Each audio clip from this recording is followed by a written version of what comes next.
Welcome in. It's time for another edition of ACC Baseball Etc, part of the D1 Baseball Podcast Network. I'm Daron Vaught. This is a continuation of our preseasoning series, our conversations with all 16 ACC head baseball coaches. And I have the pleasure today of being joined by Link Jarrett of the Florida State Seminoles. I can't say fresh off a trip to Omaha necessarily, Link, but that was the last time we saw your Seminoles in official game action. So I think it fits fresh off of a trip to Omaha.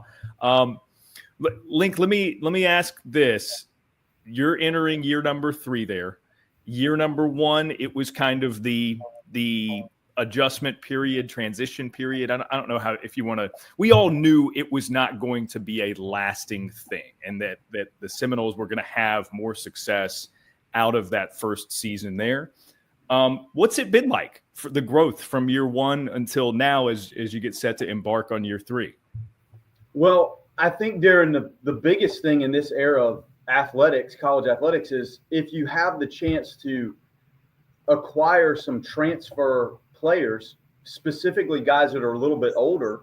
And in our area of the country, the junior college baseball is very competitive and it's all around us. So when you're trying to put your team together, you have to try to get a little bit older, more mature, and then you hope that in the quest to build it, you can survive the draft. And fortunately, we were able to do that, and that lands us in a place where last year's roster was clearly a lot different, and the guys in the locker room, high character group, responded very well. Darren, I think we won 18 or 19 games in a row, and I think we were the last undefeated team.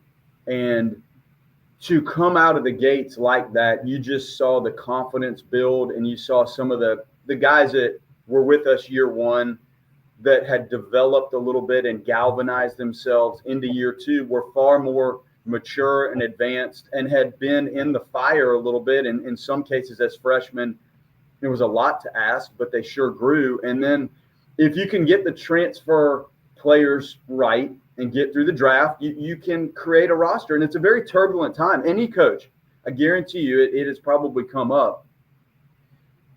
The ability to manage or mismanage the exodus of the program with transfers that leave and guys that come in, it's very turbulent. And the late nature of our draft, it just puts a lot of variables on how you end up. Like if you want to say the finish line is August 1 or August 10, where are you when that time comes with what you've acquired and what you might have lost? So I hope that we're moving in that same direction this year. I do like what I've seen, but when you're talking about growth, and part of it is evaluation and recruiting and roster building and surviving the draft and ending up with a competitive group. And I feel like we're on that course.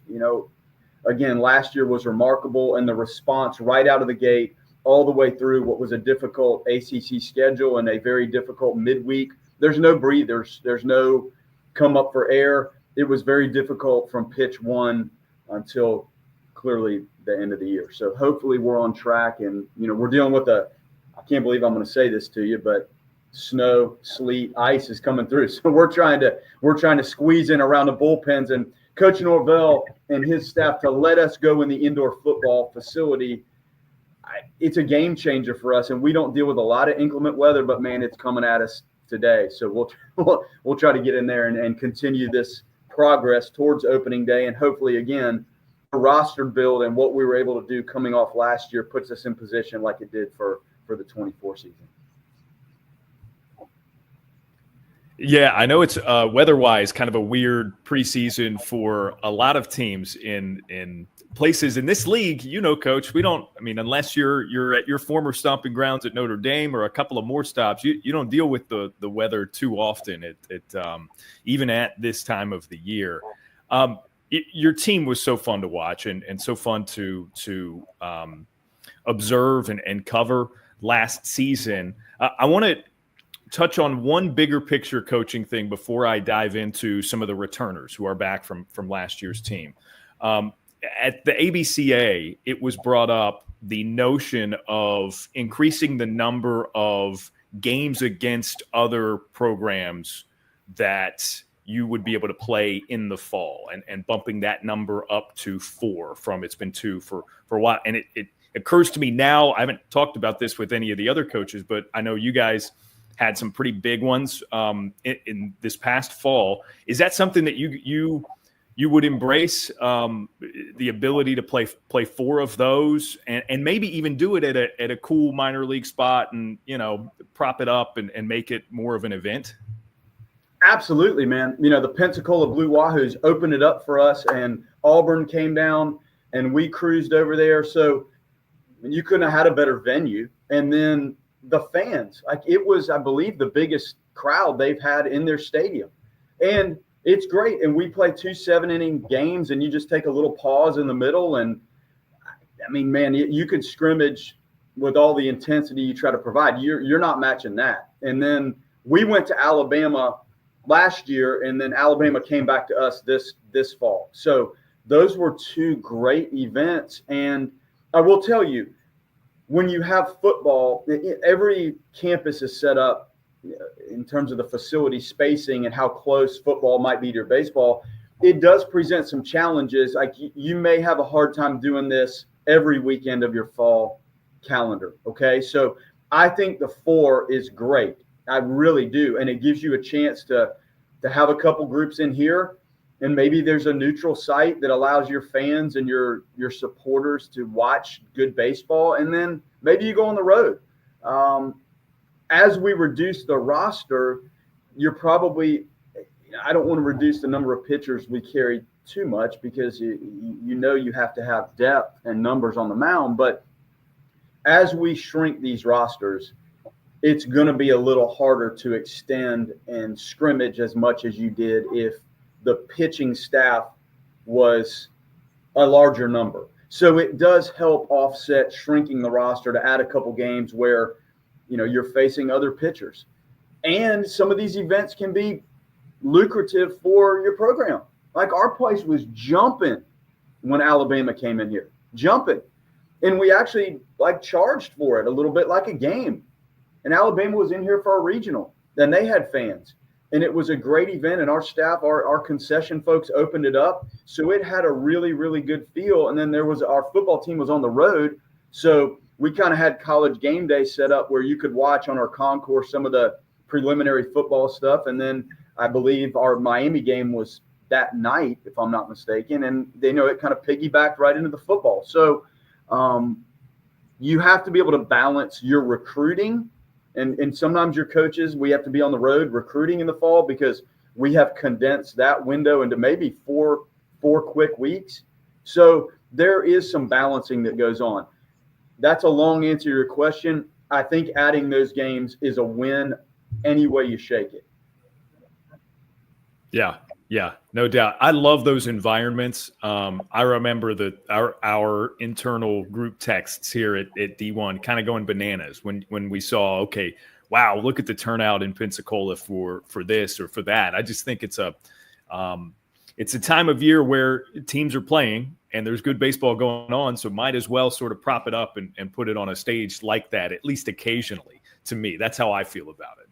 No, I love it. I mean, those are regional and super regional teams, and the atmosphere and the excitement. And again, we have to scrimmage a lot, so all of a sudden when you inject that kind of a weekend, it heightens the senses for everybody.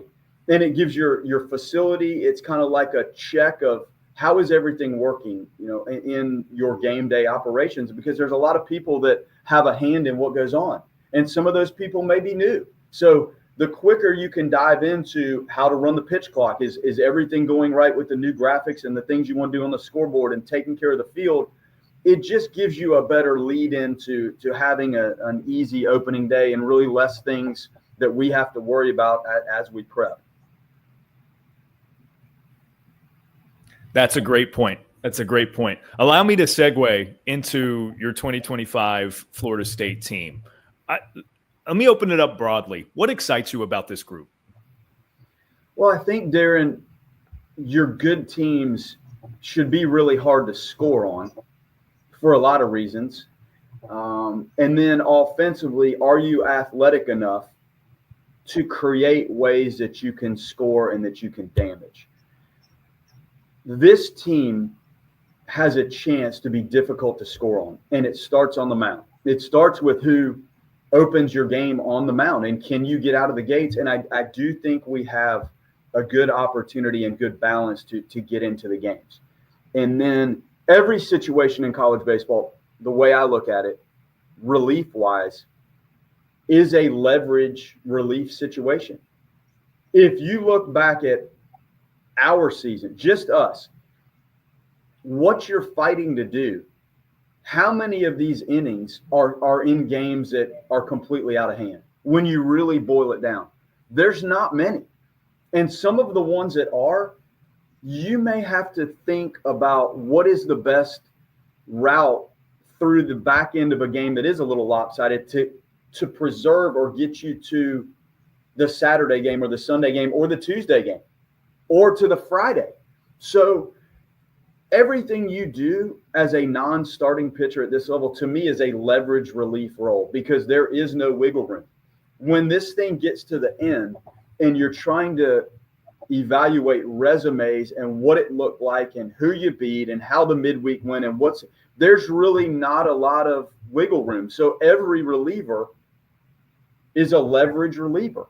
You have to be able to manage what you're doing if you're not starting. And if your starters don't get out of the gate, then you're probably starting the wrong guys. So it starts with the pitching.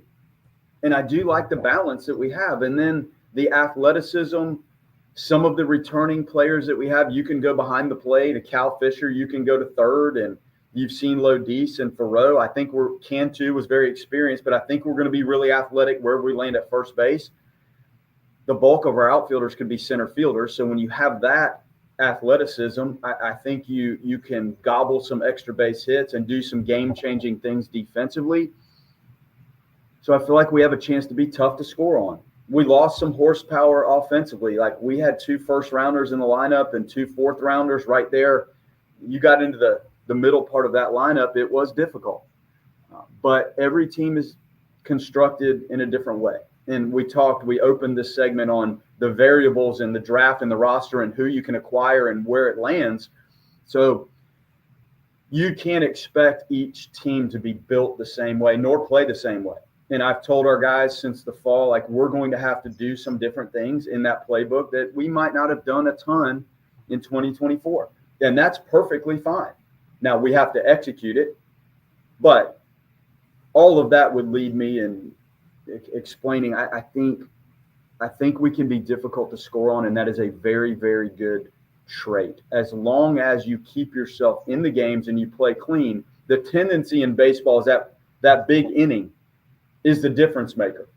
So how do you limit big innings? You limit big innings by your ability to pitch and your ability to defend. So if you can do those things, you tend to condense what the other team can do against you offensively, and then your athleticism and your gamesmanship offensively usually creates maybe an offset, and you can create a big inning here and there and scratch and claw and figure out ways to score offensively and produce, even if it's not the number of home runs that maybe last year's team hit. Yeah. So pitching, it starts with Jamie Arnold, who has a chance to go very, very high in the draft. And then as well, I think Cam Leiter factors into this, even though he didn't pitch in the fall. Walk me through how you think it's going to look, a rotation, and then some of the bullpen pieces that you like, because I know you got a lot of newcomers that'll have to emerge. Jamie has been fantastic in his growth and maturity and development, and Micah has done a really nice job in grooming him. And Daron, his changeup has been quite the addition. And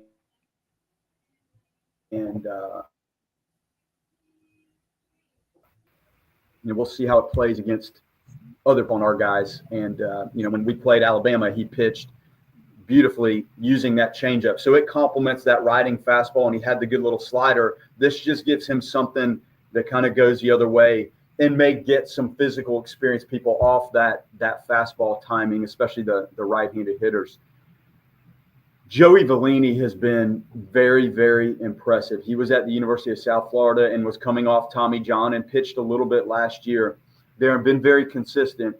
Reminds me of Bertrand, John Michael Bertrand at Notre Dame. He made some really key pitches and had that knack, the gamesmanship, the critical pitch, really fielded his position. Joey Vellini's a 4-pitch guy and has been very sharp. He likes to play and compete. He moves the fastball around, good over the top breaking ball, slider, change. He's been fantastic, as consistent as anybody that we've had in the program. Wes Mendez, transfer from Ole Miss, dynamic lefty, explosive fastball, different arm slot and action. And, Jamie and Joey Vellini and Mendez, all lefties. Jamie's fastball with the approach angle to the plate has the appearance of maybe some climb to it, where Mendez's ball from this over-the-top slot, it just explodes. And you have to see it, and you almost have to see it from multiple angles to feel what this thing does at 92 to 96. Very nice over-the-top curveball, and his changeup has been one of the more amazing secondary pitches I've seen. He does have feel for a slider, and as we continue to harness just the command, he's like a thoroughbred, man. This guy's out there bucking, and he wants to run, and this horse wants to go. So, like, making sure we train the horse so it stays and can run the race out of the gates is where we are. But his package of stuff is as dynamic as any college lefty I've seen. Now, we have to figure out how to be efficient with it, or else your pitch count really starts to jump. You saw Connor Holtz in leverage spots for us last year. Actually came off a hammy early in the season. I don't think we knew what we had until we got a third of the way into the year, and Holtz is in there banging a 3,200 spin curveball that's just, this thing is powering down through the zone, and all of a sudden we're like, gosh, you have Oxford and you have him. I mean, Oxford is gone now, obviously, but man, Holtz has been impressive. Jacob Marlowe, transfer from UCF. In the transferring process, it was a blessing. They caught something going on, and he ended up having like 2 heart procedures. You've probably seen the whole story on Jacob Marlowe, but he lost a lot of strength, and it's back now. And I mean, he's another lefty. When I talk balance, I'm still on the left-handed side of things, and they're all different. Like, each one of these guys is a little bit different. Marlowe moves the fastball around. His execution rate has really been the highest of anybody, and it's fastball, changeup, righty and lefty, good little slider. He knows what he's doing. So Hudson Rowan, another guy that was a freshman last year, that's pretty dynamic, kind of out of the Mendez mold. Over the top with some stuff, and Brady Lauk has been good. Pitched a little bit for us last year. That's the left-handed side, and I don't know that I've had that I've had good left-handed arms. Don't get me wrong, but the depth of that is really unique for me. And maybe other coaches have had it, but I haven't, and it's a nice piece to the puzzle here. On the right-handed side, Evan Crest and Peyton Prescott from JU. Accomplished, know what they're doing. Good righties. Prescott up to 97 maybe, and still learning. Like, we got to harness some things, and it's not down like it needs to be. Crest, 4 or 5 pitches. Reminds me of Connor Whitaker from last year a little bit. Moves it around, and slider and change, and has feel. Johnny Abraham was a freshman last year, and when I say leverage, he did everything you could ask a freshman to do. It was the 3rd inning, the 4th, the 8th, the 9th. And then when we got to the back end of Omaha, he started a game for us. So we're building up like a lot of guys. And Joe Charles was in the equation for us last year, right-handed, some good stuff.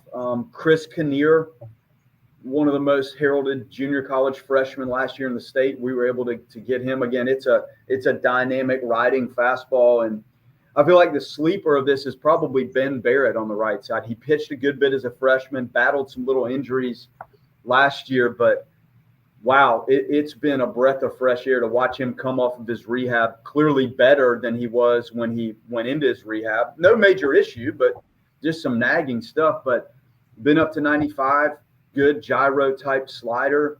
Lighter's got a long way to go with the rehab, so I think that's a distant conversation that we're still dealing with how that rehab goes. Not there, not close yet. But I like everything I see out of the guys. Mason Martinez, transfer from VCU, has had some really good outings. Nick Graney, big right-hander, junior college pitcher from Texas, 6'7". So we have balance. I mean, I probably ran you through 8 lefties that I think are in play and maybe 8 righties. But I feel that. And, the quality of the depth is really good. Can the upper end guys, can they be upper end dynamic pieces? If they are, we really have a chance to do some things. And if the guys that start can give you some quality starts, then anyone will tell you it just shrinks what you need to do on the back end of the game and keeps those bullpen leverage guys sharper for the long haul. That's fantastic stuff, and a lot to be excited about. To put a bow on the pitching, and this is in reference to your pitching coach, Micah. What is the integration with him like when it comes to developing these guys, developing this depth, trying to figure out how you're going to use certain guys, because it's a good problem to have, but if you feel great about 16 guys, it does present some issues, right, Link? And then in terms of, Jamie adding a changeup, which I think we all can agree is beneficial and maybe takes him from an incredible pitcher to another worldly pitcher. But what goes into that process, and how much back and forth is there between you, Micah, Jamie, about, okay, here's what we're going to add? All of that is to say, how much do you even, hover over the pitching staff, or is it the type of thing that you can kind of let Micah cook and let the guys be the guys? Well, I have an obligation to make sure I'm involved in what they're doing. And I try to be present as often as I can with their bullpens. Anytime we're doing live, and this time of year you're a little limited on, you're not really scrimmaging. So you have to be creative with how you get some live looks. And I'm very present with that. And Micah is so good with the pitch design and pitch shaping and thinking through the profiles of what these pitches do. So how these pitches play off one another, and what are the pitches that we're trying to develop based on arm slot, spin, how it comes out, what are the secondary looks, what is the whole package. We talk about this stuff every day, Daron, every single day, and I'm very present in what's going on. And if I see a fundamental principle or thought that I have in how we can help this young man develop, I'm 100% going to bring it up to Micah.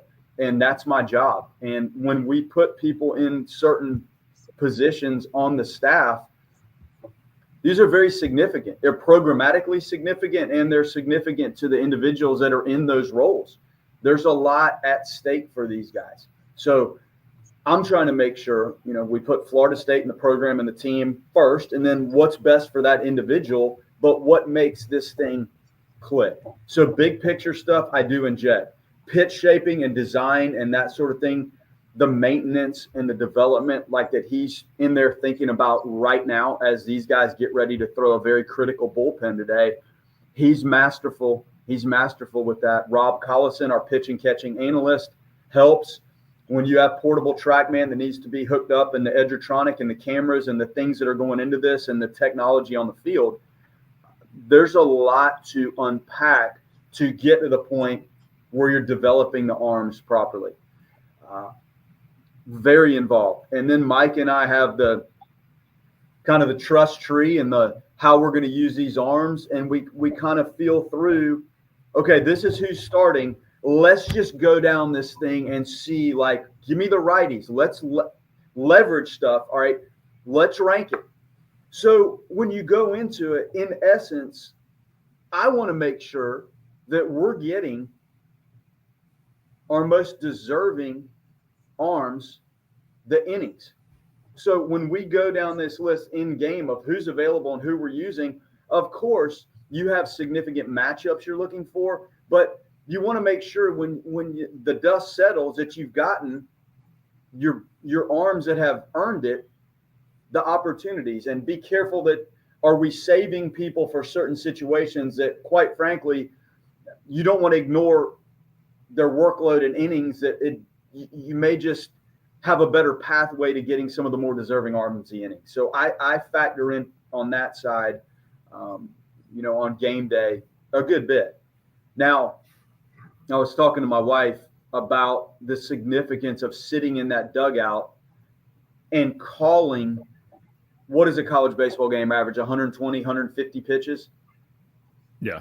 These college pitching coaches are calling in 130 pitches a night with what's at stake and the scouting report data and the matchup and the guy on the mound.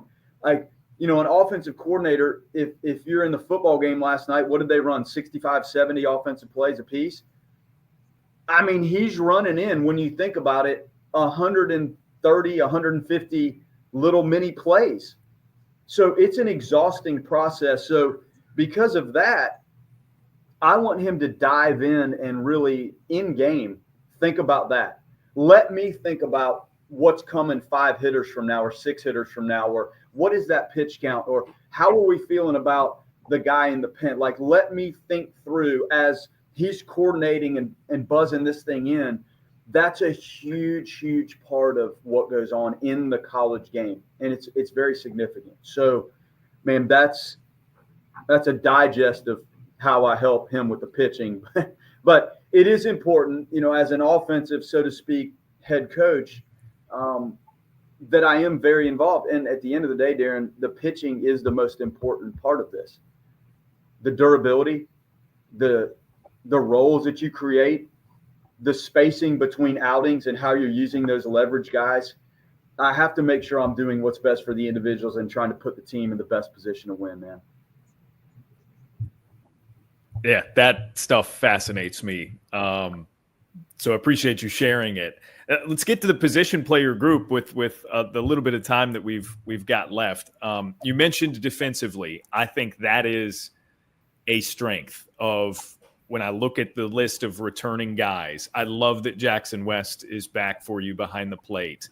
I really, really enjoyed the middle infield play last year of Alex Lodis and Drew Farreau. I told people all season long, I think this is my favorite middle infield in the league for various reasons. So I love that they're back. Max Williams obviously is a huge returner for you. I know you've got some young guys you're excited about. Fill in the rest of the puzzle for me. Yeah, well, in the outfield with Max Williams, you have Gage Harrelson, who was a freshman All-American at Texas Tech, who's a left-handed hitter, left-handed thrower. Max can play center field. Gage can and has played center field at a very high level. And then Chase Williams from Northwest Florida State College, switch hitter. If you want to talk about fun, like this guy, he wants to be on base and run through walls and punch walls and jump over walls. And this is a unique, drafted by the Dodgers. Could play center field anywhere, all of them. So, but when I say tough to score on, when that's some of the outfield candidates. Bladen Plain, 6'4", 6'5", 220, really good outfielder. Clearly a different profile, more out of the Tibbs type outfield player. And Brody DeLamalure, right-handed hitter, tough at bats. Now, last year, Bladen Plain's a junior college transfer from Pensacola State. DeLamalure was in the program, but man, you kind of had to look at what was going on in the outfield. There just wasn't a lot of wiggle room for people to just go get innings and at bats with what was happening, and you're trying to position yourself to be in contention to win the league and a regional and host and all that. So, but you're gonna see all those names. You're gonna see it. Max has the quality of the at bat and the pitch swing decision. He works on it every day in the cage, live at bats. Like, he's trying so hard to consolidate like early count swing decisions, and as he does it, like the ball comes off his bat as hard as any left-handed hitter I've ever had, including Tibbs and Cavadas and any of them. Cal Fisher, we talk about Cam Smith. Well, Cal was lurking. He played some second, some little bit of third, put him at short. Baseball player, man. You could put him anywhere. Fairly physical. I don't. What did he hit? I'm going to look right here. 5 home runs and 60 at bats. We put him in, and he gets a couple of bats. He hits a home run. He hits a very good infielder. Carter McCulley, again, transfer from Pensacola State, 6'4", could play third, short, second. Lodiche, Faroe. Those guys have continued. The focus, seen it a lot, but the intentionality of what they're doing when they work is very fun. They know what they're doing. And, it's fun to have guys back that have played, and they can just continue to take their game and your system further. First base, Miles Bailey, we're very fortunate to have him on campus, but he's 6'5", 6'4", 255. Jared Verse was over here last year, and they were talking about Jared Verse in the Rams game, and my wife and I were saying they're the exact same size. That's what this athlete looks like at first base. Left-handed hitter, right-handed throw. We just, the freshman at bat, kind of like Cam last year. There's some growth. When you're a freshman, how do you work through the swing, the secondary pitch decisions? And Bladen Plain could play first. You do have Jackson West behind the plate again. He's put on some good weight. His catching, Brad Vanderglass, our assistant, works so hard with those guys. Jackson has that timely knack at the plate. You saw it in Omaha. I think he was all CWS team. Some big knocks in the postseason. Nate Smelia, transfer from Dartmouth, right-handed hitting catcher. Physical, older, is going to add a lot. Sneaky juice in the bat, very quick, strong hands. And then Hunter Carnes is probably the most advanced freshman bat. And again, we're fortunate to have him on campus. And Bailey and Carnes are going to be 2-year drafts like Smith was. So, how they integrate into this. I'm not talking about DH, but we will have a DH. I'm not worried about DH. I'm trying to develop people that can play positions at a high level. And then the DH is something that you look at as you get closer to playing. But I do like it. The left-handed power is there. If we set up right now and you watch batting practice, you'd say they've got maybe more power than they had last year. The quality of the at-bat dictates if that power shows up enough to be a true weapon for us. So that's where the rubber's going to meet the road in terms of the dynamic parts of this. And then the run game. I rattled off some of the athletes that can really run. The power playing and the base stealing, the traits and the tendencies of how you steal bases and when you don't, those are parts of the offense that we have to, in the next 3-4 weeks, continue to grow and mature through. Yeah. Last thing for you, Link. This piggybacks off of a trip to Omaha, and you mentioned that it's nice to have those guys back. It is a delicate balance, and you guys didn't win the whole thing, so there's still a hunger for something more with those guys who were in Omaha, and I'm sure that plays a factor too. What do you do, if anything, in coaching? Hey, we got to want to get back. Being there isn't good enough for the older guys, and using that experience of the older guys to instill in the young guys or the newcomers from other schools. This is the standard, right? It's a balance. It's a tricky balance. Daron, I don't talk about going to Omaha, and as you get through it, if that's something that's on their mind, that's great. I talk about daily execution and performance. And I think with how it went for us and some of the things that came up, when I talk about how intentional they are, they do realize that there's work to be done in some of the details of this that may have kept us from winning it. So there's not a feeling of satisfaction. There's not. It's very unusual. There's very focused, intentional work. And I do think there's a little bit of frustration, quite frankly, with how that went. They're very proud. of what they did. And it had been a long time since we had gotten this program getting them. It had been a little while. And it had been a while since there were postseason events here. If you're going to do these things, you better look at what's in front of you now, not really worry too much. And I try not to put that distant dream in front of them now. Like the execution of the bullpens today and the strength and conditioning and the base running drills we're going to do and the sliding drills we're going to do. That's what will put you in position. And I think they get it. So as much as I have been there and played in Omaha and coached teams in Omaha and parented in Omaha, like that's so far down the road. And it's just a reflection of, can you execute and utilize your talent properly to put you in position to be on top when the last pitch is thrown in the first game you play.